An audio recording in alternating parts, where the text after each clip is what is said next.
Hi everyone, my name is Roy and this is the International Synth Design Hackathon. This is actually the first version or the first edition of the International Synth Design Hackathon. And I'm stoked to record this video for you because this was just an idea a few months ago or like close to a year ago that just developed with time to a point where now you guys are watching this from all around the world. There are like 8 different academies, 12 different companies, or like over a dozen companies who are joining this. And we're all working together to innovate and come up with ideas around sound and human-centered design. Now, let me talk a little bit about this idea because I know that maybe some of you are not really studying human-centered design or product design for that matter. Human-centered design is as simple as that. You're designing for a human. The human is in the center. You're not just creating something for the sake of exploration of electronics or code to refine something that might not really make sense for a person. It is really focused on who is it that you're designing for and what are they going to be doing with it. Now, this can be an instrument for a professional musician or maybe an amateur that is going to be in their studio, and you might think, yeah, they might not really have a lot of space and I need to make something small, so on and so forth. But it can also be a little thing that you want to design for your niece or your sister or your brother. And it can also be something of like an interactive installation you feel like should actually be in an exhibition or in the middle of the city. Whatever it is, it needs to be the focus of your product. Every design decision you're making should be around that person. That thing needs to be with a purpose. So that's one thing. The second thing is that this is only 4 days, and 4 days are actually on the long side of a hackathon, but on a very, very short side of developing a concept or innovating.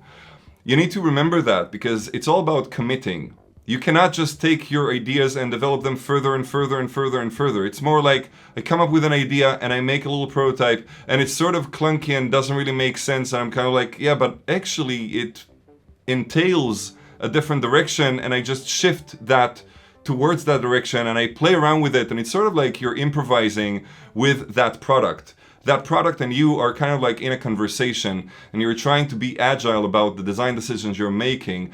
Again, thinking about that person that's going to be using it, but it can very much be that you started with an idea at the beginning and ended up with something that's completely different. And that's okay, that's completely fine. So keep that in mind when you're working on your project. Now, we came up with 4 different design challenges to kind of frame the projects you guys are going to be working on. These are Earth, Habitat, Arcade, and Creatures. Each of them is coming with a set of electronics, sensors, other things that you could use in your project. When it comes to fabrication, you can pretty much build from anything you want. You can find things on the street, or you could get pieces of wood or metal, aluminium, plastic, whatever you want to work with. But the sensors and the microcontroller, you're kind of constrained to working with them. So try to read the design challenge. Each of them has a description on the page, and try to understand what is it for, how can I use it. There are obviously libraries that you need to download. We took care of everything that you might need for you to get started, and try to just focus on how do I create an engaging interactive experience with it. So I think we talked about everything. It is important to understand that the product does not necessarily have to be 100% working in the end. What matters is how you communicate that project that you came up with. Or to be more specific, how do you communicate that concept you have? So you're developing all this idea, you're creating a prototype, you're building something, you're making something really interesting, and at the end, it doesn't work for some reason. Don't panic. Just try to fake it in the video and try to make that idea that you have something that is presentable, that people can actually understand. We all understand how challenging it is to actually make something sound the way that you envision, look the way that you envision, and so on and so forth. It's only 4 days. So take everything you're doing with that in context, with that in mind. So you're not really burning yourself. And yeah, talking about burnout, try not to work 24/7. I know you guys are going to be doing it. I know that I would, but take a break, go eat lunch, have dinner, think about your project beyond just working on your code, and take the time to reflect and just take a break. That's it.